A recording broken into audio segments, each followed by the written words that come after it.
नमस्कार. खंड 25वा भीष्मपर्व भाग 3. युद्धाचा आजचा 8वा दिवस आपण ऐकणार आहोत. भाग 94. संजय पुढे सांगत असतो की 7वा दिवस फारच वाईट ठरल्यामुळे दुर्योधन, त्याचे दोस्त शकुनी, त्याचा भाऊ दुःशासन आणि कर्ण एकत्र येतात. त्यांची सल्लामसलत सुरू होते. पांडवांचा पराभव कसा करायचा ह्या एकाच मुद्द्यावर चर्चा करण्यासाठी ते एकत्र आले होते. राजा दुर्योधन कर्णाला उद्देशून म्हणतो, भीष्म, द्रोण, कृप, सोमदत्त, सल्य अजूनपर्यंत पांडवांना आवळू शकलेलं नाही आहे. त्या पाचांपैकी कोणीही आजपर्यंत मारला गेलेला नाही आहे. त्यांची सतत जीतच होत आहे, ते तुम्ही पाहतच आहात. त्यामुळे मी बेचैन झालेलो आहे. माझी शस्त्रसंपत्ती कमी होत आहे. सैन्यांची संख्यासुद्धा अर्धी झालेली आहे. चवताळलेले हत्ती पांडवांच्यापेक्षा माझ्या सैनिकांना त्यांच्या पायाखाली जास्त तुडवत आहेत. सगळेच सांगतात की पांडवांना देवसुद्धा जिंकू शकणार नाहीत. त्यामुळे माझ्या मनाचा शंकासुरांनी ताबा घेतला आहे. काय करावं हे मला सुचतच नाही आहे. म्हणून मी तुम्हाला विचारतो आहे की अशा परिस्थितीत पुढे काय करायचं.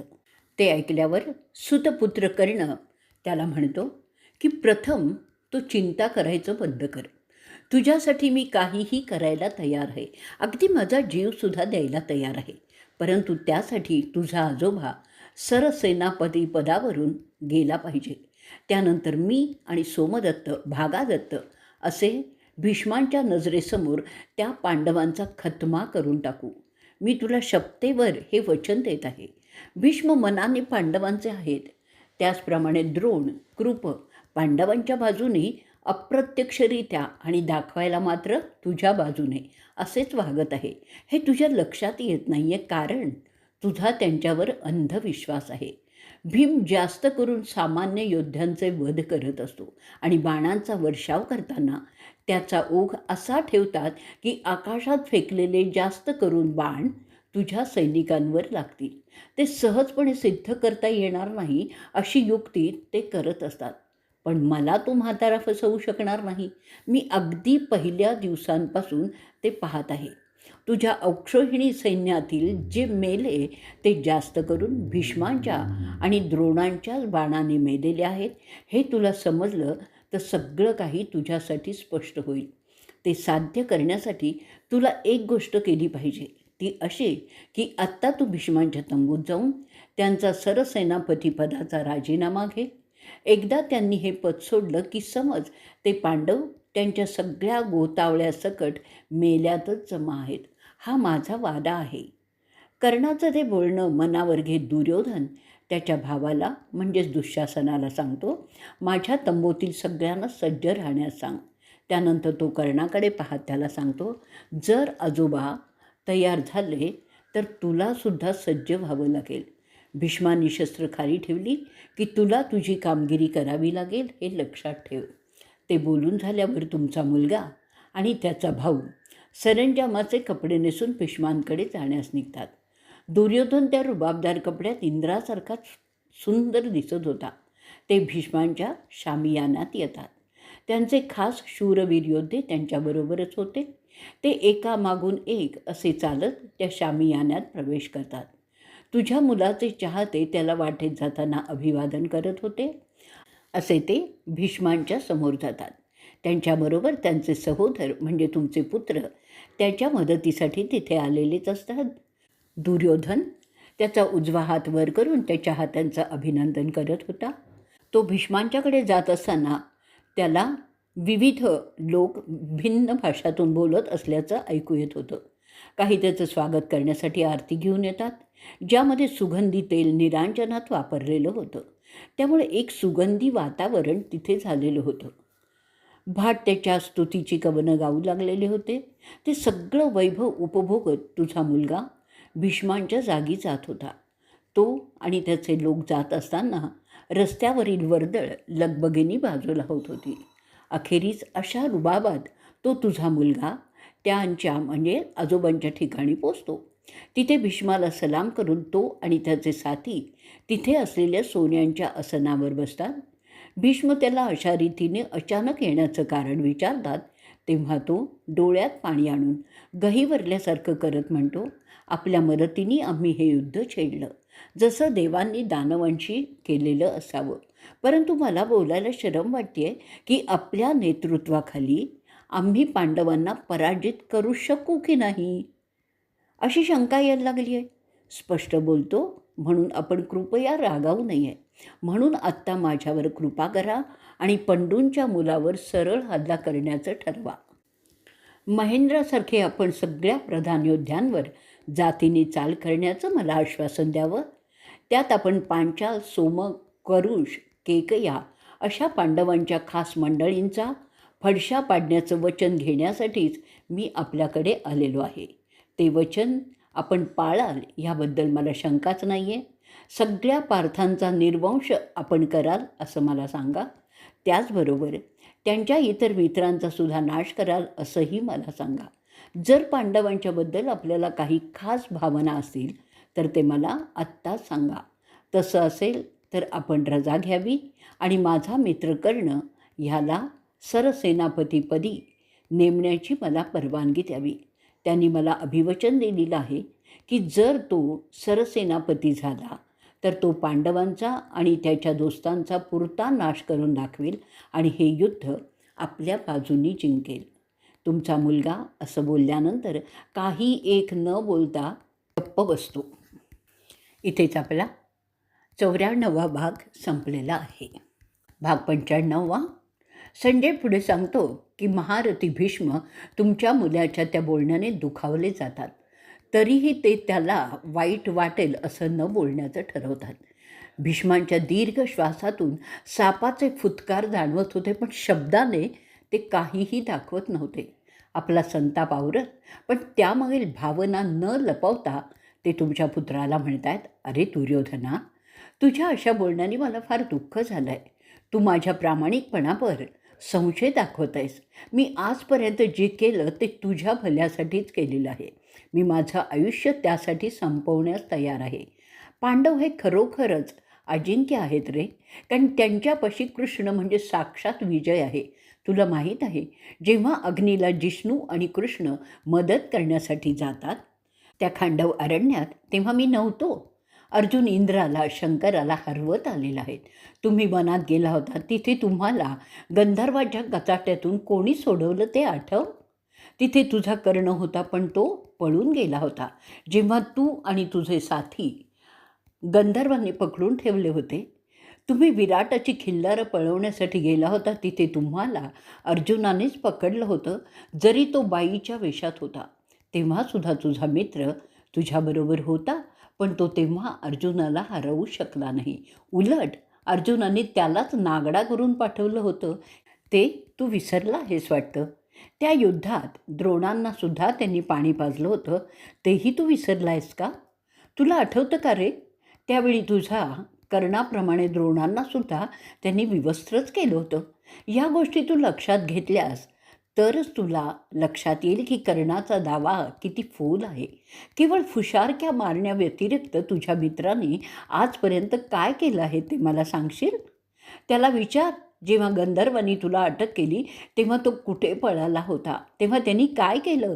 तुझे कान भरवायचे माझ्या विरुद्ध हे एकच काम तो सुतपुत्र चांगलं करू शकतो. पार्थाने राक्षसकुळ निवत कवच कसं नष्ट केलं तेही तुला चांगलंच माहीत आहे. हे बघ दुर्योधना, अर्जुनाचं सामर्थ्य आहेच आहे आणि त्याबरोबर तो शंख चक्र गदाधारी त्याच्यासह सतत असतो. त्याला तुझा कर्ण कसा पराभूत करणार ते मला सांग. या गोष्टी तू समजतो तितक्या सोप्या नाही आहेत. अनेक ज्ञानी त्या धराधराची स्तुती करत असतात. त्यात नारद आहेत, मार्कंडेय असे थोर ऋषी आहेत. अरे दुर्योधना, तुला समजत नाही कोणाशी काय बोलायचं, कसं बोलायचं ते. आम्ही तुला किती सांभाळून घेतो, पण तू जशाच्या तसाच राहिलेला आहेस. ज्याचा अंतकाल समीप आलेला आहे ना, त्याला सगळं उलटं दिसायला लागतं. असं तुझं झालेलं आहे. तू पांडवांशी आणि श्रींजयांशी दुश्मनी करून काय मिळवलंयस रे ते बघ जरा. कोणाशी दोस्ती करावी, कोणाशी दुश्मनी करावी याचं साधारण ज्ञानही तुझ्याकडे नाही, याचंच मला वाईट वाटतं आहे. केव्हा तरी तुला अक्कल येईल का रे? माझ्याबद्दल थोडं बोलतो. मी सगळे सोमक आणि पांचाल एक शिखंडी सोडून मारून टाकू शकतो. शिखंडी मला मारून टाकणार आहे आणि त्यानंतरच मी स्वर्गात जाणार आहे. आता तू थकलेला आहे, शांतपणे जाऊन झोप. उद्या पुन्हा लढायचं आहे. मी उद्या अशी लढाई करणार आहे की ती आकाशातील ऋषी आणि देवच आठवतील.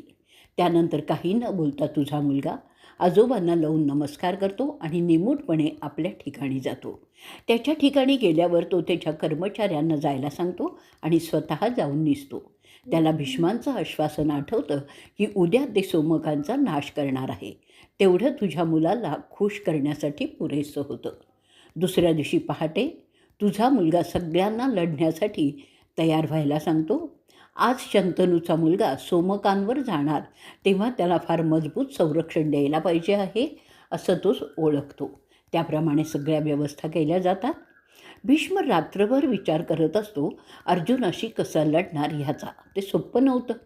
भीष्मांच्या संरक्षणासाठी तगडी व्यवस्था केलेली असते. त्यासाठी खास दुःशासन स्वतः जातीने लक्ष देत असतो. पांडवांचा नाश हे कौरवांचं जुनं स्वप्न होतं. ते आता साध्य होणार म्हणून ते आनंदात होते. भीष्म शिखंडीला मारणार नाही, कारण तो सुरुवातीला जन्मतः मुलगी होता. भीष्म कोणत्याही स्त्रीवर वार करत नाही. स्त्रीला मारणं हे पुरुषार्थात येत नाही. इतर क्षत्रियांचा ते पराभव करणार आहेत, त्यात सोमक आहे. भीष्म सांगतात की जर पांडवांनी माझ्यावर हल्ला केला तरच मी त्यांच्यावर प्रतिकार करीन आणि त्यामुळे ते मरू शकतात. म्हणजे त्यासाठी पांडवांनी सुरुवात केली पाहिजे. या आणि अशा इतर गोष्टींची चर्चा दुर्योधनाच्या गोटात होत होती. भीष्मांच्यापर्यंत शिखंडी पोचणारच नाही असं आपल्याला आता केलं पाहिजे असं ते एकमेकांना सांगत होते.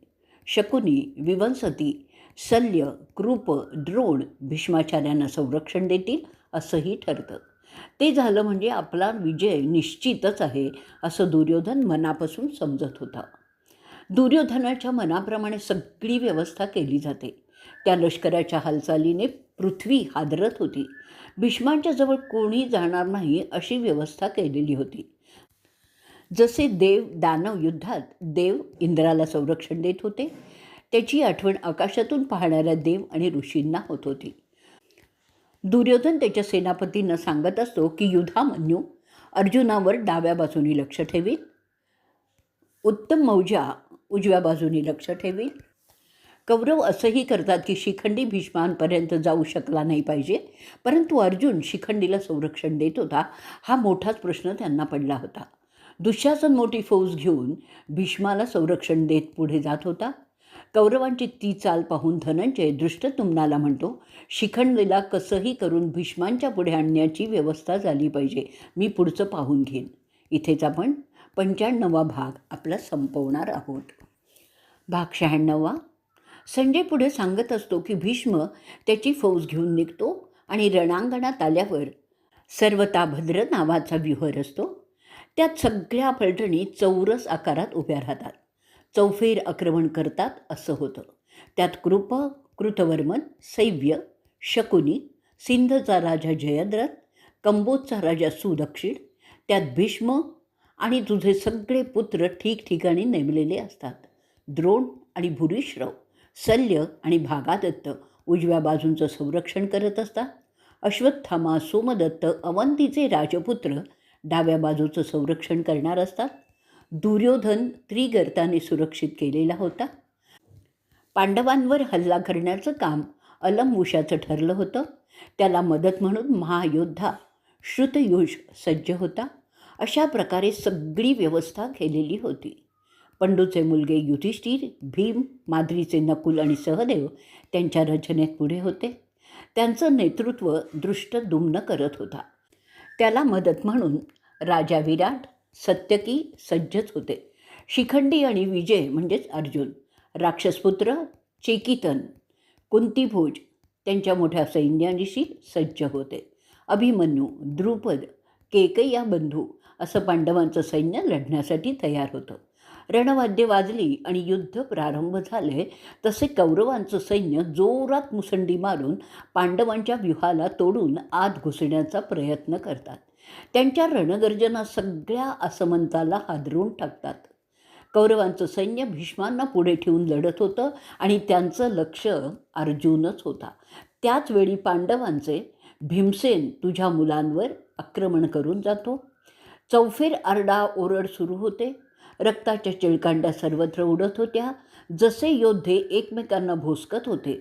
शंखनाद, शिंग, क्रकच अशी फुंकण्याची वाद्य ऐकूही येत होती.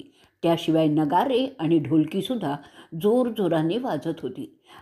पांडवांच्या फौजा जोरात तुमच्या फौजांवर दबाव आणत होत्या. रणांगणाचे दृश्य होतं जसं आधीचं होतं. तोच गोंधळ, तीच आरडाओरड, तसंच सगळं होत होतं. त्या आवाजामुळे आकाशात उडणारे पक्षी घाबरून पळत होते.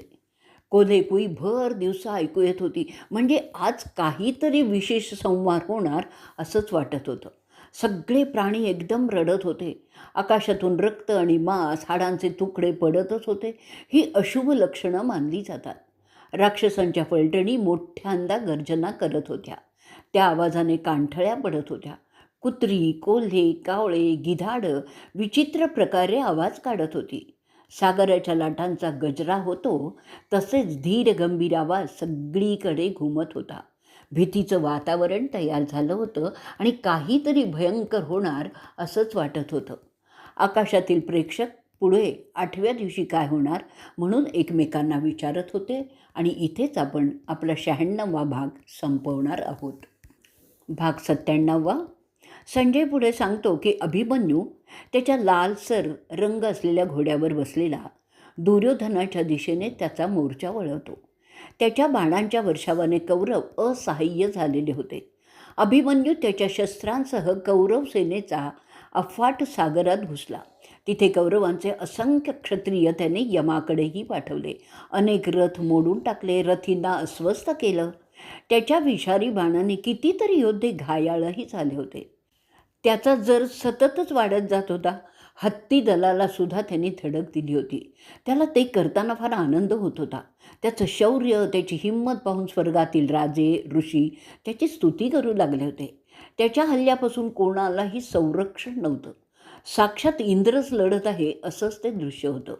त्याचे सोन्याचा मुलामा असलेलं धनुष्य जसा तो गोल गोल फिरवत असे तसतसं ते सूर्याच्या उन्हात चमकत होतं. त्याची शिताफी इतकी जलत होती की कृप, द्रोण, जयद्रथ असे बरेच त्याच्यावर नेम धरूही शकत नव्हते. जणू काही 2 फाल्गुनी रणांगणात लढत आहेत असंच ते दृश्य होतं. ते पाहून स्वर्गातील देव फार आनंदात होते. तुझं सैन्य त्याच्या मारामुळे विव्हळत किंचाळत होतं. दुर्योधन राक्षस ऋष्यशिंगाच्या मुलाला अलंबुशाला अभिमन्यूचा पाडाव करण्याची आज्ञा करतो. तो त्याला सांगतो, आम्ही पार्थाला मारत आहोत, तेवढ्यात तू त्याच्या मुलाचा वध करून टाक. ती आज्ञाप्रमाण मानून तो राक्षस अभिमन्यूवर चाल करून जातो. त्या राक्षसाच्या भयानक आरोमळ्याने पांडवांचं सैन्य हादरून गेलं होतं. तो राक्षस त्यांच्या रथाच्या टपावर धनुष्य घेऊन नाचत होता. त्याला फार आनंद झाला होता की त्याला अभिमन्यूचं वध करण्याचं काम दिलेलं आहे. प्रथम तो अभिमन्यूच्या पलटणीच्या सैनिकांचं वध करण्यास सुरुवात करतो. जसा वाली देवांचा संहार करत होता तसंच ते होत होतं. पांडवांच्या सैन्याची फार मोठी हानी होत होती. त्यामुळे पांडवांची सेना पळायला लागली होती. त्यानंतर तो राक्षस द्रौपदीच्या मुलांवर घसरला. द्रौपदीच्या मुलांनी त्या राक्षसाची आगेकूच थांबवली होती. त्यांच्या जबरदस्त मारापुढे राक्षसांचं काहीच चालेना. त्यापैकी प्रतिविंध्य राक्षसाला जखमी करण्यात कामयाब होतो. त्यानंतर सगळेच त्याच्यावर बाणांचा वर्षाव करतात आणि त्याला तो राक्षस सहन करू शकत नाही. अलंबुश संतापाने लालीलाल झालेला अखेरीस बेशुद्ध होऊन रथातच पडतो. थोड्या वेळाने तो शुद्धीवर येतो आणि त्यानंतर तो द्रौपदीच्या मुलांचे ध्वजस्तंभ पाडतो. त्यांचे घोडे मारून टाकतो. अशा प्रकारे रथ, घोडे नसलेले ते द्रौपदी पुत्र तसं असतानाही राक्षस त्यांचा नाश करण्यासाठी त्यांच्यावर धावून जातो. त्यांची ती अवस्था झालेली पाहून अभिमन्यू त्यांच्या दिशेने त्याचा रथ नेतो. त्यानंतर राक्षस आणि अभिमन्यू असं द्वंद्व सुरू होतं. वृत्र आणि वासवाच्या द्वंद्वाची आठवण देणारच ते होतं असं आकाशात बसलेले ऋषी सांगतात. त्या द्वंद्वाकडे सगळे योद्धे पाहत होते. तुमच्या आणि पांडवांच्या बाजूचे योद्धे सुद्धा लढाई थांबून ते पाहत राहिलेले होते. कारणही ते तसंच होतं, अतिशय प्रेक्षणीय. शक्र आणि समराचं द्वंद्व किंवा देव आणि असुरांचं जसे होत होतं अतिप्राचीन काळी, तसंच ते प्रेक्षणीय होतं. इथेच आपला 97वा भाग आपण संपवणार आहोत. भाग 98. धृतराष्ट्र म्हणतात की अरे संजया, मला सांग, अलंबुष आणि अभिमन्यू यांच्यातील द्वंद्वाची जास्त माहिती मला समजून घ्यायची आहे. त्याचप्रमाणे त्यात भीमाने काय केलं ते सुद्धा मला ऐकायचं आहे. पांडवांचा राक्षसपुत्र घटोत्कच, नकुल आणि सहदेव त्यावेळी काय करत होते तेही मला ऐकायचं आहे. तू एक चांगला कथावाचक आहेस, म्हणून मला तुझ्याकडून ते ऐकायचं आहे. त्यावर संजय नम्रपणे म्हणतो, मी आता तुम्हाला अलंबुष आणि अभिमन्यू यांचं द्वंद्व सांगितलं, त्यावेळी अर्जुनाची काय अवस्था होती तेही सांगतो. भीमसेन, नकुल आणि सहदेव त्यांचे धैर्यशील कार्याचा सुद्धा परामर्श मी घेणारच आहे, यथावकाश आणि क्रमाक्रमाने. त्याशिवाय भीष्म, द्रोण आणि कृप यांची करामतसुद्धा आपण पाहणारच आहोत. अलंबुष जोरजोराने ओरडत अभिमन्यूवर धावून गेला. अभिमन्यूसुद्धा तसाच ओरडत त्याच्यावर धावून गेलाय. त्यांच्यात देव आणि दानवासारखी लढाई जुंपली. राक्षसाकडे भ्रमसिद्धी होती आणि अभिमन्यूकडे दैवी अस्त्र होती. त्यांच्यामध्ये बाणांच्या वर्षावाचं द्वंद्व सुरू झालं होतं. अभिमन्यू अलंबुषाच्या छातीत बाण मारतो, त्यानंतर त्याच्या सगळ्या प्रमुख इंद्रियांवर तो बाण मारतो. राक्षस रक्ताने भरलेला होतो. राक्षस सुभद्रा पुत्रावर लहान लहान बाणांचा वर्षाव करतो. ते बाण अभिमन्यूच्या अंगातून आरपार गेले आणि जमिनीत घुसले. अभिमन्यूच्या बाणांच्या भडीमारामुळे राक्षस मागे सरकलाय. त्यानंतर राक्षस त्याची भ्रमसिद्धी वापरण्यास प्रारंभ करतो. त्यामुळे अभिमन्यूच्या पुढे अंधार पसरला. त्याला काही दिसेनासं झालं आणि त्या अंधारामुळे कोणीही काहीही पाहूच शकत नव्हतं. कोणी कोणाला ओळखूही शकत नव्हतं. मित्र आणि शत्रू समजतच नव्हते. अभिमन्यूने त्याचं दैवी अस्त्र, ज्याला सूर्य अस्त्र म्हणतात, ते सोडलं. त्याच्यामुळे राक्षसांचं अंधार करणारं निष्प्रभ ठरलं. सगळ्यांना सगळं दिसायला लागलं. त्यानंतर सगळेच रागावलेले राजे आणि अभिमन्यू राक्षसांवर बाणांचा वर्षाव करू लागले. राक्षस तरीसुद्धा त्याचं भ्रमप्रयोग करतच होता. सुभद्रेचा पुत्र ते सगळे निष्प्रभ करत होता. त्यानंतर आपलं आता काहीही चालणार नाही हे समजल्यावर तो त्याच्या रथातून पोबारा करतो. त्यानंतर अभिमन्यू तुमच्या सैन्याचा संहार करण्यास सुरुवात करतो, अगदी मोठ्या जोमाने. भीष्म पाहतो की कौरवांचं सैन्य अभिमन्यू उद्ध्वस्त करत आहे. तो त्याच्यावर बाणांचा भडीमार सुरू करतो. दोघात द्वंद्व सुरू होतं. ते अगदी पाहण्यासारखं होतं. त्यावेळी अभिमन्यू त्याच्या मामासारखाच तेजस्वी दिसत होता. त्यानंतर अर्जुन त्याच्या मुलाच्या मदतीला जातो. भीष्म अर्जुनाला अडवतो जसं राहू सूर्याला ग्रासतो. तुमचे पुत्र अनेक भीष्मांना मदत करण्यासाठी अर्जुनाला वेढा घालतात. कृप अर्जुनावर बाण मारत असतात. त्यावेळी सत्यकीमध्ये शिरतो आणि कृपांवर वार करायला लागतो. कृपांना तो जबर जखमी करतो. कृप संतापून सत्यकीवर जोराने काही एक बाण फेकतात. त्याच्या छातीत जखमा होतात. त्यांचं द्वंद्व चालू असताना मध्येच अश्वत्थामा येतो. तो सत्यकीचं धनुष्य मोडून टाकतो. धनुष्य तुटल्यामुळे सत्यकी भाले फेकू लागतो. ते भाले अश्वत्थाम्याला वर्मी लागतात. तो बेहोश होतो. स्वतःच्या ध्वजस्तंभाला धरूनच तो त्याच्या रथाच्या टपावर बसून राहतो. थोड्याच वेळात तो शुद्धीवर येतो आणि पुन्हा जोराने सत्यकीवर हल्ला करतो. द्रोणांचा पुत्र सत्यकीचा ध्वजस्तंभ उखडून टाकतो. ते केल्यानंतर अश्वत्थामा मोठ्यांदा गर्जना करतो. दोन्हीही हाताच्या मुठी छातीवर मारत आनंद व्यक्त करतो. थोड्याच वेळात द्रोणाच्या मुलावर बाणांचा मोठा वर्षाव सुरू होतो, जो त्याला झेपणारा नव्हता.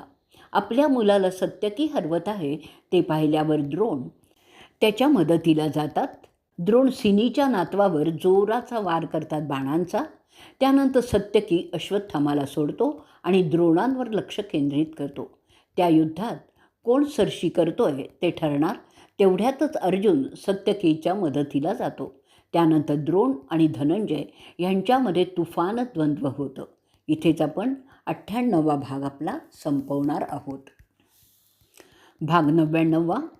धृतराष्ट्र पुढे विचारतात की मला सांग संजया, द्रोण आणि धनंजयामध्ये झालेल्या द्वंद्वाची माहिती. मी विचारण्याचं कारण, द्रोण अर्जुनावर प्रेम करत होते कारण तो त्यांचा खास होता. इतका की त्याच्यासाठी त्या ब्राह्मणाने एका निष्पाप शबर धनुर्धार्याची फसवणूकही केली होती. अशा परिस्थितीत शिष्यप्रेम आणि स्वामीभक्ती यात काय श्रेष्ठ ठरतं ते मला पाहायचं आहे. संजय सांगतोय, ऐका राजे. त्यांचं द्वंद्व युद्धनीतीच्या नियमानुसार होत होतं. पार्थ द्रोणांवर एका क्षत्रियांच्या परंपरेनुसार बाण मारत होता. त्यामध्ये पार्थ द्रोणांना 3 बाण वर्मी मारतो. त्याकडे द्रोण दुर्लक्ष करतात. त्यानंतर पार्थ त्यांच्यावर बाणांचा वर्षाव करतो. थोडा वेळ ते त्याचा गुरु सहनही करतो, पण एकदम त्यानंतर अग्नी भडकावाना असे द्रोण चवताळून पार्थावर हल्ला करतात. द्रोण थकलेले वाटत होतं हे लक्षात आल्यावर दुर्योधन सुशर्माला त्याच्या मदतीसाठी पाठवतो. तो त्रिगर्तचा राजा नव्या उत्साहाने अर्जुनावर चालून जातो. त्याचे सगळे लोखंडी बाण होते आणि ते बाण धनंजयाच्या अंगात शिरत होते. ते झाल्यानंतर अर्जुन मोठ्यांदा गर्जना करत त्यांच्यावर असे बाण मारतो की त्यामुळे तो मेलाच पाहिजे. सुशर्मन आणि त्याचा मुलगा जीवावर उदार होऊन पार्थाशी लढू लागतात. त्यांच्यामध्ये बाणांचं युद्ध सुरू होतं, ज्यात एका बाजूला पार्थ तर दुसऱ्या बाजूला सुशर्मन आणि त्याचा मुलगा होता. अर्जुन एकाच वेळी दोघांनाही आवरत होता. ते एक पाहण्यासारखंच युद्ध होतं. आकाशात जमलेले देव, दानव, ऋषी ते युद्ध पाहून फारच संतुष्ट झाले. असं युद्ध त्यांना फार पूर्वी झालेल्या युद्धाची आठवण देत होतं. अर्जुन वायव्य अस्त्र त्यांच्यावर फेकतो. त्यामुळे वादळी वारे सुरू होतात. त्रिगर्तचे त्या वादळामुळे अस्वस्थ होतात. त्यांना लढणं अशक्य होतं. द्रोण ते पाहून शैल्य नावाचं अस्त्र सोडतात. त्यामुळे वायव्याने सुरू केलेले वारे थांबतात आणि सगळं शांत होतं. तोपर्यंत सुशर्मन आणि त्यांचा मुलगा तिथून निघून गेले होते. त्यानंतर दुर्योधन, कृप, अवंतीचे विंद आणि अनुविंद, अश्वत्थामा, शल्य, सुदक्षिण, वल्लिक त्यांच्या फौजेसह पार्थाला वेढा घालतात. त्यासह भागादत्त, श्रुतयोष भीमाला वेढा घालतात. त्यांच्या हत्तीदलाने भूरिश्रव, साल, शकुनीचा मुलगा उलूक, माद्रीच्या दोघांनाही घेराव घालतात. त्यांच्यात बाणयुद्ध प्रारंभ होतं. भीष्म तुझ्या मुलांसह युधिष्ठिरावर चालून जातो. भीमाला दिसतं की भागादत्त आणि त्याचे सहकारी हत्तीदल घेऊन त्याच्यावर स्वारी करण्यासाठी येत आहेत. भीम ते आव्हान मोठ्या आनंदाने स्वीकारतो. त्यांची भली मोठी गदा घेऊन तो तयारच होतो. भीम आता त्या हत्तींच्या गराड्यात गेला होता. त्यावेळी तो कुंतीपुत्र सूर्यासारखा तेजस्वी झाला होता. गदेच्या प्रहारांनी तो त्या हत्तीदलाला इतरत्र पिटाळण्यास सुरुवात करतो. भीमाच्या शरीरावर त्या हत्तींच्या सुळ्याचे वळ उठलेले होते. त्यात काही हत्ती मरतात, काही घायाळ होतात. त्या जखमातून भीमाचं रक्तही वाहत होतं. तो त्या रक्तात न्हाऊन गेलेला होता. काही हत्तींचे सुळे तो मोडून टाकतो. काहींच्या डोक्यावर जोराने प्रहार केल्यामुळे ते हत्ती बेहोश होऊन पडतात. तोडलेले सुळे सूर्यासारखे वापरत तो हत्तींना जखमा करू लागतो. त्याची गदा हत्तींच्या रक्ताने भरलेली होती. तो त्याचा अवतार म्हणजे साक्षात रुद्रासारखाच होता. त्या हल्ल्यामुळे उरलेले हत्ती पाठी फिरून पळून गेले. तो भीमाचा अवतार पाहून तुमचं सैन्य पुन्हा एकदा रणभूमी सोडून पळू लागलं. इथेच आपण 99वा भाग आपला संपवणार आहोत. भाग 100वा. संजय पुढे सांगतो की ती दुपारची वेळ होती. सोमक आणि भीम यांच्यात एक भयंकर युद्ध झालं. भीष्म पांडवांचं सैन्य धूम धडाक्याने ठार मारत होते. धृष्टद्युम्न, शिखंडी, विराट, द्रुपद असे सगळेच भीष्मावर तुटून पडतात. त्या सगळ्यांना भीष्म त्यांच्या मोठ्या बाणांनी जखमी करतो. त्यामुळे तो अपमान समजून ते योद्धे जास्तच चवताळतात.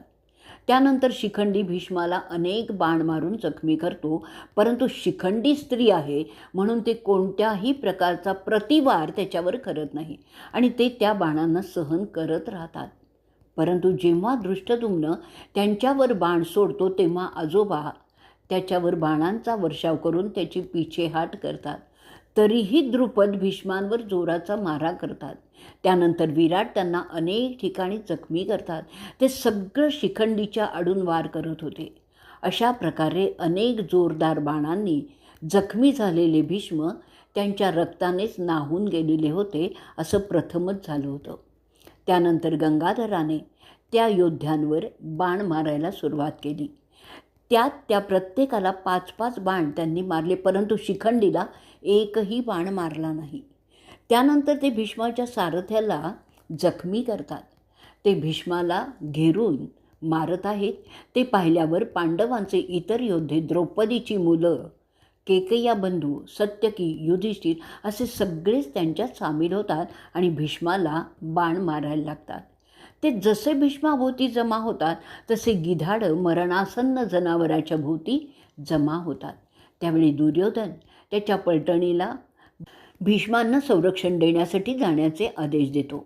त्यानंतर एक घमासान युद्ध पाहायला मिळतं. त्यात बरेच योद्धे यमाच्या घरी धाडले जातात. त्याचप्रमाणे अनेक घोडे, हत्ती मारले जातात भाल्यांच्या युद्धात. रथाचे घोडे मेल्यामुळे त्यावरील इंद्रासारखे सामर्थ्यवान, कुबेरापेक्षा जास्त श्रीमंत आणि बृहस्पतीसारखे विद्वान असे राजे सामान्य रयतेसारखे पायी इकडे तिकडे धावत असतात. माहूत नसल्यामुळे, मेल्यामुळे दिशाहीन झालेले अडदांड हत्ती असे धावत होते की त्यांच्या पायाखाली तुमचे आणि पांडवांचे शूर योद्धे चिरडले जात होते. त्या हत्तींवरील अंबाऱ्या, झेंडे, अंगावरील जरी भरलेल्या चादरी असं सगळंच त्या रणांगणात विखरून पडलेलं होतं. त्यात विविध देशांचे सैनिक मृत झालेले होते. काही तलवार बहादर त्यांचे घोडे गेल्यामुळे हातात तलवारी घेऊन शत्रू पक्षाच्या सैनिकांना मारत असताना दिसत होते. ती एक भयंकर लढाई त्या 8व्या दिवशी झालेली होती. रथाच्या चाकाखाली कित्येक सैनिक गेले आणि त्यामुळे मारले गेले. अशा प्रकारे प्रत्यक्ष युद्धापेक्षा असेच जास्त लोक मारले जात होते. रणभूमीत असंख्य बाण, धनुष्य, भाले, गदा, ढाली, माणसांची चिलखतं असं बरंच युद्ध साहित्य इतस्ततः पडलेलं होतं. त्याशिवाय विविध देशांचे आणि पलटणींचे ध्वज, त्यांच्या काठ्या, स्तंभ, रथाची मोडलेली चाकं असं बरंच काही तिथे पसरून पडलेलं होतं आणि त्यामुळे त्यातून पळणंसुद्धा अशक्य झालं होतं. प्रेतांचे ढीग जागोजागी पडलेले होते. त्यातून एक प्रकारची दुर्गंधी बाहेर येत असल्याचं जाणवत होतं. मोठ्या संख्येने क्षत्रिय मरत होते त्या युद्धात. तिथे वाहणारी रक्ताची नदी त्या वैतरणा नदीचीच आठवण देत होती, जिच्या किनाऱ्याला सगळे मृत जमा होतात यमाच्या घरी जाण्याच्या आधी. सगळे दोष देत होते की दुर्योधनाच्या मूर्खपणामुळे असे क्षत्रिय मारले जात आहेत. काही बोलत होते त्या धृतराष्ट्राच्या लोभीपणामुळे, ज्यामुळे त्याने पंडूंच्या सद्गुणी मुलांचा द्वेष केलेला आहे, तो या नरसंहाराला कारणीभूत आहे. अनेक जण अनेक मतं मांडत होती. सगळे मात्र पांडवांची स्तुती करत होते. दुर्योधनाला गुन्हेगारच ठरवत होते. ते भीष्म, द्रोण, कृप या सगळ्यांनाच दोष देत होते. हस्तिनापूरची जनता तर विचारत होती की त्यांची अक्कल कुठे गेली होती. हे सगळं त्या द्यूताच्या खेळातून सुरू झालेलं आहे आणि त्याचवेळी भीष्म का नाही कौरवांना आवरू शकले? अहो राजर्षी, आता पहा, तुमच्या सत्तेच्या आणि मुलांच्या लोभामुळे किती माणसं मरत आहेत. त्यात तुमची मुलंसुद्धा मरतातच आहेत. हे कसं झालं? दुर्योधनाला तुमची फूस होती म्हणूनच हे घडलं, ह्याची प्रामाणिक कबुली आपण देणार का? जर दुर्योधनाला भीष्मांनी रोखलं असतं तर असं झालं नसतं. मग त्यांनी का नाही रोखलं अशी हस्तिनापूरची प्रजा विचारत होती. आता ती नियती होती. असं बोलून आपण पळवाटा शोधणार आहात का? इथेच आपण 100वा भाग आपला संपवणार आहोत. भाग 151. संजय पुढे सांगत असतो की सुशर्माचे क्षत्रिय अर्जुनाच्या मारामुळे यमाच्या घरी पोचतात, परंतु सुशर्मन पार्थाला जखमी करतो त्याच्या बाणांनी. तो वासुदेवाला सुद्धा 90 बाण मारतो. त्या संहारामुळे उरलेले क्षत्रिय रणभूमी सोडून पळून जातात. पाईक आपल्या हातातील शस्त्र तिथेच टाकून जातात. रथी रथ तिथेच टाकून जातात. घोडे, हत्ती असे बेवारशासारखे इकडे तिकडे फिरत होते. कोणाचाच पायपोस कोणाच्याच पायात नाही अशी परिस्थिती झालेली होती. सगळे जीवाच्या भीतीने पळत होते. राजे मेले होते, त्यांचे सैनिक युद्धभूमी सोडण्याचा विचार करत होते. कारण जर राजाच नाही तर कशासाठी लढायचं आणि कशासाठी मरायचं असा प्रश्न ते विचारत होते. भीष्म आणि दुर्योधन सुशर्मनाच्या संरक्षणासाठीच लढत होते. बाकीचे दुर्योधनाला न विचारता रणांगणातून निघून जात होते. कौरवांचं सैन्य आता पहिल्या इतकं राहिलेलंही नव्हतं. त्यातील काही युद्धाचं कल पाहून कौरवांची बाजू सोडणार हे समजून तिथून निघून जात होते. बरेच तुझे मुलगे आधीच मारले गेले होते, त्यामुळे त्यांचे सैनिक लढण्याच्या मनस्थितीतच नव्हते. आणि आपली बाजू सरशीत आहे हे लक्षात आल्यावर पांडवांच्या बाजूचे राजे आणि सैनिक उत्साहाने धनंजयाच्या नेतृत्वाखाली लढत होते. ते आता भीष्मांना घेराव पुन्हा एकदा घालतात. त्यांना फार जोर आलेला होता. योद्धे रणगर्जना करत होते. ताडाचा ध्वजस्तंभ असलेला भीष्माचा रथ पांडवांच्या सैन्याने वेढलेला होता. तेव्हा भीष्म त्यांचे मोठे बाण मारण्यास सुरुवात करतो. त्यावेळी सूर्य उतरणीला लागलेला होता. कौरव गोंधळलेल्या मनस्थितीत पांडवांशी लढत असतात. सत्यकी कृतवर्मनाला 5 बाणाने भोसकतो आणि जखमी करतो. द्रुपद द्रोणाला अनेक बाणाने पुन्हा पुन्हा घायाळ करत असतो. भीमसेन त्याच्या पणजोबाला वल्लिकाला बाणाने जखमी करतो आणि त्यांचा आनंद दाखवण्यासाठी तो जोराने किंचाळतो. अभिमन्यूला चित्रसेनाने बरेच बाण मारले होते. त्याच्या बदल्यात तो अर्जुनाचा मुलगा चित्रसेनाला बाणाने जखमी करतो. असे त्यांचं एकमेकांना जखमी करण्याचं सत्र चालूच होतं. अभिमन्यू चित्रसेनाचे घोडे मारून टाकतो. त्यानंतर तो मोठ्यांदा गर्जना करतो त्याचा आनंद व्यक्त करण्यासाठी. चित्रसेन संतापाने त्याच्या निकामी झालेल्या रथातून उडी मारतो, खाली उतरतो आणि दुर्मुखाच्या रथात चढतो. तिथून त्याचं युद्ध चालू राहतं. द्रोण द्रुपदाचे घोडे मारतो. त्यामुळे जुन्या वैराला स्मरून तो पांचाल नरेश पलटणाचे घोडे वापरून द्रोणांवर बाणांचा वर्षाव करतो. भीमसेन वल्लकीचे घोडे मारतो, त्याचा रथ निकामी करतो. वल्लिक त्याच्या रथातून उतरतो आणि दुर्योधनाच्या रथात चढतो. सत्यकी कृतवर्मनाला हरवल्यानंतर भीष्माकडे त्याचा मोर्चा वळवतो. भीष्म ते पाहून त्याच्यावर एक लोखंडी भाला फेकतो. तो भाला त्याच्याकडे वेगाने येत आहे ते पाहून सत्यकी थोडा बावचळतो, परंतु वेळीच सावरत तो त्या भाल्यावर बाण मारून त्याची दिशा बदलतो. एक निश्वास घेतो. थोडक्यात बचावलो असं तो स्वतःला सांगतो. सत्यकी तसाच भाला भीष्मावर तितक्याच जोराने फेकतो. भीष्म तो भाला तोडून उलटवतो. भीष्म चिडला होता तरी हसत हसत सत्यकीवर बाण मारतो. 9 त्याच्या छातीच्या दिशेने. त्या सुमाराला युधिष्ठिर सत्यकीला संरक्षण देण्यासाठी त्याचं घोडदल हातीदल घेऊन भीष्मांना गराडा घालतो. त्यावेळी एक तुंबळ युद्ध सुरू होतं युधिष्ठिर आणि भीष्मामध्ये. दोघेही जिंकण्याच्या ईर्षेनेच लढत होते. पण आपण इथेच आपला 101वा भाग संपवणार आहोत. भाग 102. संजय पुढे सांगतो की भीष्माला पांडवांनी अशा रीतीने वेढलेलं पाहून दुर्योधन त्याचा भाऊ दुःशासनाला सांगतो, पांडवांनी आपल्या सरसेनापतीला घेरलेलं आहे. त्याला संरक्षण देणं तुझी जबाबदारी असेल. भीष्म वाचले तर त्यांनी दिलेल्या शब्दाप्रमाणे सगळ्या पांचालांना आणि पांडवांना आज ठार मारणार आहेत. म्हणून त्यांना सांभाळणं फार महत्त्वाचं आहे. त्यांचं जिवंत राहणं कौरवांच्या भल्याचं आहे. पुढे तुझा मुलगा त्याच्या भावालाच हेही सांगतो की कौरवांचं सैन्य जमा करून भीष्माला वेढ्या घालणाऱ्या पांडवांवर हल्ला करावा.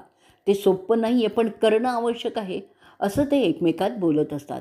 त्याचप्रमाणे तो करायलाही लागतो. शकुनी त्याच्या पलटणी घेऊन, ज्यांच्या हातात तलवारी, भाले, दांडपट्टे अशी आयुधं होती, पांडवांवर चाल करतात. त्याच्या पलटणीत घोडेस्वार, पाईक दोन्हीही होते. जेव्हा ते हस्सा करून जातात तेव्हा त्यांचं ध्वज वाऱ्याने फडफडत होते. ते फार सुंदर वाटत होते. शकुनीच्या सैन्याचे कपडे देखणे होते. शकुनी सहदेव, युधिष्ठिर आणि नकुल यांना शह देतो. त्यानंतर दुर्योधन तुझा मुलगा 10,000ची फौज पांडवांच्या सैन्यावर सोडतो. मोठा गलबलाट ऐकू येतो. सैनिक लढू लागतात. डोंगरावर वाऱ्यामुळे जेव्हा बांबूचं बन हल्ल्याने जसा आवाज होतो तसाच आवाज त्या रणभूमीवर त्या शस्त्रांच्या, घोड्यांच्या टापांचा, खिंकाळण्याचा असा मिळून येत होता. तो कौरवांकडून झालेल्या हल्ल्यात पांडवात चलबिचल उत्पन्न होते. युधिष्ठिर आणि माद्रीची मुलं तो कौरवांचा हल्ला रोखतात अगदी यशस्वीपणे. ते 3 पांडव चाल करून येणाऱ्या कौरवांच्या योद्ध्यांची मुंडकी उडवायला लागतात. मुंडकी नसलेली धडं सगळीकडे पडलेली दिसू लागतात. माडाच्या झाडाचं नारळ पडावेत ना, तसंच त्यांची मुंडकी धडापासून तुटून पडत होती. त्यामुळे निर्जीव झालेले ते योद्धे तिथेच तडफडत पडलेले होते. आपला जीव वाचवण्यासाठी त्यांची धडपड पाहण्यासारखीच होती.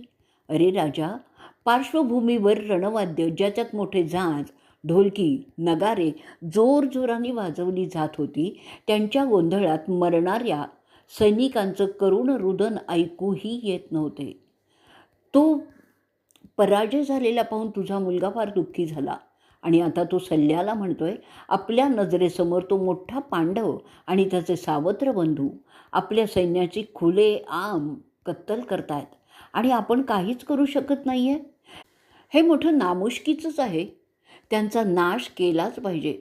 तुम्ही आणि तुमचे मित्र राजे त्यांना आवरू शकले नाही तर हे युद्ध आपल्या हातून गेल्यासारखं समजावं लागेल.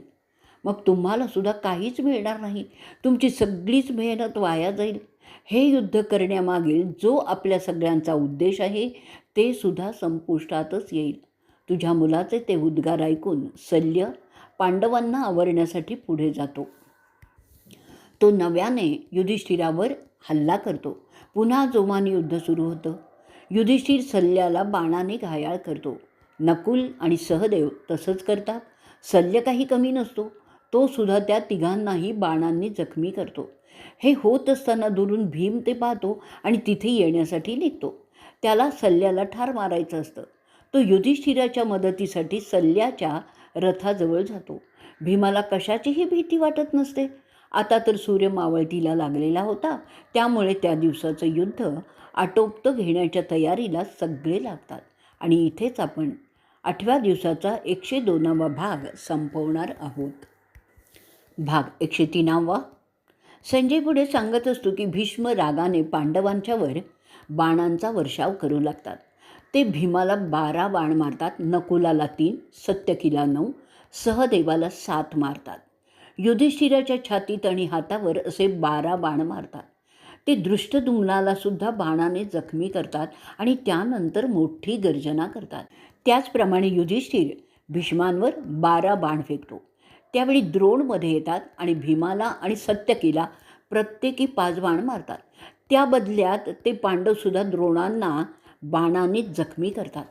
सौवीर, कितव असे पश्चिम आणि पूर्वेकडील तसेच उत्तरेकडील आणि मालवातील राजे अभिशहा, सूरसेना, सिवी, वसस्ती भीष्मांवर हल्ला करतात. कारण भीष्माने त्यांच्या सैनिकांना मारलेलं असतं. त्यांची आयुधं भिन्न प्रकारची होती. त्यात अग्निबाण प्रामुख्याने होते. ते पांडवांचे दोस्त राजे होते. अशा रीतीने ते सगळे मिळून भीष्मांवर चाल करतात. त्या सगळ्यांच्या एकत्रित हल्ल्याने भीष्म यत्किंचितही घाबरत नाहीत. तो वृद्ध योद्धा त्या सगळ्यांना एकटाच झेलत असतो. तो त्या सगळ्यांचा पराभव करत असतो. भीष्म त्या योद्ध्यांचे हत्ती घोडे मारत जातो. त्यामुळे ते रथ हत्ती सोडून जमिनीवर येतात. त्यांच्याकडे असलेली नळिका शस्त्र कुचकामी ठरतात. लवकरच ते योद्धे समजून चुकतात की ते भीष्माला पराजित करू शकणार नाहीत. त्यांच्या धनुष्याच्या टणात्काराने ते दचकायला लागतात. भीष्मांचे बाण शत्रूच्या अंगात घुसून मातीत रुतत होते असा त्यांचा वेग आणि जोर होता. 14,000 रथी जे छेड्डी, काशीस, करुष अशा राजांचे होते ते पांडवांसाठी जीव देण्यास तयार होते. भीष्मांच्या बाणांच्या वर्षावामुळे यमाच्या घरी गेलेले होते. आता ते असंख्य रथ मोडलेल्या अवस्थेत त्या रणभूमीत पडलेले होते. रथांचे तुटलेले भाग सर्वत्र विखुरलेले होते. त्यात मेलेल्या योद्ध्यांची मुंडकी त्यांच्यावरील चंदनाच्या लेपासहही दिसत होती. त्यांच्या गळ्यातील दागिने सूर्यप्रकाशात चमकत होते. असंख्य शस्त्र मातीत पडलेली होती, ज्यांचे धनी यमाकडे गेले होते. मेलेले घोडे, हत्ती, त्यांचे तुटलेले अवयव सगळी पसरलेले आणि पडलेले दिसत होते. मोडून पडलेले ध्वजस्तंभ, फाटलेले झेंडे, गळ्यातील फुलांच्या माळा सर्वत्र इतस्ततः पडलेले दिसत होतं. म्हणजेच युद्ध मोठं झालं होतं हे जाणवत होतं. पांडवांचं सैन्य त्या संहारामुळे मोठ्यांदा आक्रोश करत होतं. जे शिरकांड भीष्मांनी केलेलं होतं त्यामुळे ते फारच व्यथित झालेले दिसत होते. त्या युद्धात बाप मुलाला मारत होता, मुलगा बापाला मारत होता, असं भीषण युद्ध ते होतं. पांडवांचे अनेक योद्धे त्यांची शस्त्र टाकून पळून जात होती. त्यांच्या चेहऱ्यावर स्पष्टपणे भय दिसत होतं. ते पाहून कृष्ण अर्जुनाला म्हणतो, अरे पार्था, ज्या घडीची तू वाट पाहत आहे ती येऊन ठेपली आहे. तुला आठवतं का, त्या विराटाच्या सभेत तू बोलला होतास की तू धृतराष्ट्राचे मुलगे आणि द्रोण तसंच भीष्म अशा सगळ्यांना मारून टाकणार आहे. ते शब्द खरे करण्याची आत्ता वेळ आलेली आहे. क्षत्रियांचं कर्तव्य समजून तू बिनधास्तपणे युद्ध कर. वासुदेवाचे ते उद्गार ऐकून अर्जुन गप्प बसला. तो कृष्णाकडे प्रश्नार्थक दृष्टीने पाहत राहिला. पार्थ त्याला बोलतोय, अशा रीतीने आप्तांचे मृत्यू घडवून मला नरकातच सत्ता मिळेल. वनवासात जे तपोश्चरण केलेलं आहे त्याचा काय उपयोग झाला रे? असं बोलून तो माधवाला आश्वासन देतो की मी तू जे सांगशील ते करणार आहे. तुझ्या आदेशांचं पालन करण्यात आम्हा पांडवांचं भलं आहे. मी कुरु घराण्याच्या आजोबांना ठार मारणार आहे, कारण ती तुझी आज्ञा आहे. त्यानंतर जिष्णू माधवाला त्यांचा रथ भीष्मांच्या समोर नेण्यास सांगतो. त्यानंतर पुन्हा पांडवांचं बिथरलेलं सैन्य गोळा होतं आणि युद्धाच्या तयारीतच होतं. त्या ठिकाणी भीष्म एखाद्या सिंहासारखे आव्हान देत होते सगळ्या योद्ध्यांना. लवकरच अर्जुनाचा रथ त्यांच्या पुढे जातो. भीष्म त्याच्यावर बाणांचा वर्षाव करू लागतात. त्या बाणांमुळे अर्जुनाचे शुभ्र घोडे जखमी होतात, परंतु मोठ्या शिताफीने कृष्ण ते घोडे आवरत असतो. अर्जुन त्याच्या गांडीवातून एक बाण फेकतो, त्यामुळे भीष्मांचं धनुष्य तुटतं. ते त्यांच्या हातातून पडतं. भीष्म लगेचच दुसरं मोठं धनुष्य हातात घेतात. त्यांच्या डोळ्यात एक वेगळीच चमक दिसते. अर्जुन रागात ते धनुष्यसुद्धा मोडून टाकतो. त्यानंतर शंतनुपुत्र त्याची वाहवा करतात आणि ते मोठ्यांना बोलतात, छान, फारच छान रे, फारच छान. भीष्म आणखीन एक नवीन सुंदर पण मोठं धनुष्य धारण करतात. त्या धनुष्यातून तो अर्जुनाच्या रथावर अनेक बाण मारतात. कृष्ण त्याचे घोडे कसे तरी आवरत असतो, कारण त्या बाणांमुळे ते घोडे बिचकत होते. रथाचं चक्राकार फिरवण्यामुळे भीष्मांचे नेम चुकत होते. कृष्णाचं सारथ्य पणाला लागलेलं होतं. दोघांचेही बाण एकमेकांना लागत होते. वासुदेव पाहतो की पार्थ मनापासून काही युद्ध करत नाही आहे आणि भीष्म मात्र त्यांच्या वेगाने युद्ध करत आहे, हे त्याला सहनच होत नाही. कृष्ण सारथ्य सोडतो आणि रथातून उतरतो. मोठी गर्जना करत भीष्मांच्याकडे धावत जातो. त्याचे डोळे क्रोधाने लाल झालेले होते. त्याच्या हातात फक्त चाबूक होता, जे सारथ्याचं शस्त्र असतं. त्या चाबकानेच तो भीष्मांना मारणार होता. कृष्णाचा तो अवतार पाहून पाहणाऱ्यांचे श्वास थांबले होते. तो ओरडू लागला, भीष्मांचा वध झाला, भीष्मांचा वध कृष्णाने केला, असे ते प्रेक्षक ओरडू लागले. पितांबर नेसलेला तो पूर्णावतार, तो जनार्दन, ज्याची कांती सावळी होती, भीष्माकडे धावत होता आणि ते दृश्य विलक्षण होतं राजर्षी. भीष्म तो कृष्णाचा अवतार पाहून आपलं धनुष्य बाजूला करून बोलतात, अहो भगवंत या, माझ्याकडे या. अहो देवांचे देव, शतवतकुळी जन्म घेतलेले साक्षात विष्णू, माझा पराभव करून मला मृत्यू द्या. त्याचीच तर मी वाट पाहत होतो कित्येक वर्ष. आपल्या हातून मरण्याचं मला भाग्य लाभू द्या.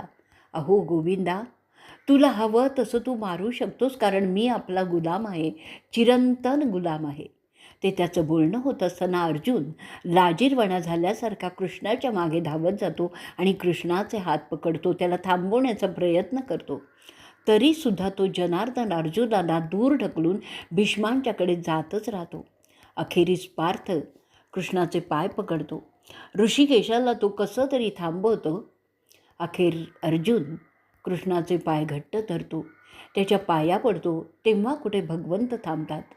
रडकुंडे आवाजात धनंजय त्याला म्हणतो, अहो सर्वज्ञ केशवा, आपण मला वचन दिलेलं होतं की आपण या लढाईत लढणार नाही आहे. आपल्याला लोक खोटं वचन देणारे समजतील आणि त्यामुळे मला पाप लागेल. मी सुद्धा दिलेलं वचन पाळूनच दाखवीन. मी आमच्या पितामहांचा वध करून दाखवीन. मी आमच्या शत्रूचा नाश करून दाखवीन. मी त्या महारथींना त्यांच्या रथातून खाली पाडीन. माधव ते ऐकल्यानंतर काहीच बोलत नाही. तो पुन्हा त्याच्या रथात जाऊन बसतो. ते दोघेही त्याच्या रथात चढल्यावर भीष्म हसत हसत पुन्हा एकदा अर्जुनावर बाणांचा वर्षाव करू लागतो. तुमचे देवव्रत युद्धात असंख्य योद्ध्यांचे जीव घेत होते. त्यांना ते आवडत असावं कदाचित. आत्तापर्यंत पांडव तुमच्या आघाड्या फोडत होते. आता भीष्म पांडवांच्या आघाड्या मोडण्याचं काम करू लागतात. असंख्य सैनिक जीवानिशी जातात आणि त्या अवतारात भीष्माकडे कोणीही पाहू शकत नाही. भीष्म दुर्योधनाला दिलेले शब्द पाळण्याची पराकाष्ठा करत होते. भीष्म पांडवांच्या बाजूच्या राजांना कंठस्नान घालत होते. त्या सुमारास 8व्या दिवसाचा सूर्य क्षितिजाला टेकला होता. सूर्याचे किरणसुद्धा शांत होत होते. तो दिवस संपल्याचं रणवाद्यांनी सूचित केलं. दोन्हीकडची वाद्ये एकाच सुरात सांगत होती की सैनिकांनो, आता आपला विश्रांती घेण्याचा समय आलेला आहे. दिवसभराच्या मारामारीने थकलेले दोनही बाजूचे योद्धे आवरू लागतात. झपाट्याने अंधार पसरू लागतो. अहो राजर्षी, तुमचा मुलगा त्याच्या सल्लागारांबरोबर उद्याच्या लढाईचं ठरवण्यासाठी त्याच्या शामियानात जातो. कोल्हे, लांडगे, गिधाडं, कुत्री आणि त्याचबरोबर राक्षस आणि पिशाच्य त्या अंधारातून रणांगणावर मरून पडलेल्या प्रेत्यांचा घास करण्यासाठी पुढे पुढे सरकत होती. इथेच आपण 103वा आपला भाग संपवणार आहोत. त्याचप्रमाणे आपला युद्धाचा 8वा दिवसही इथेच आपला संपलेला आहे.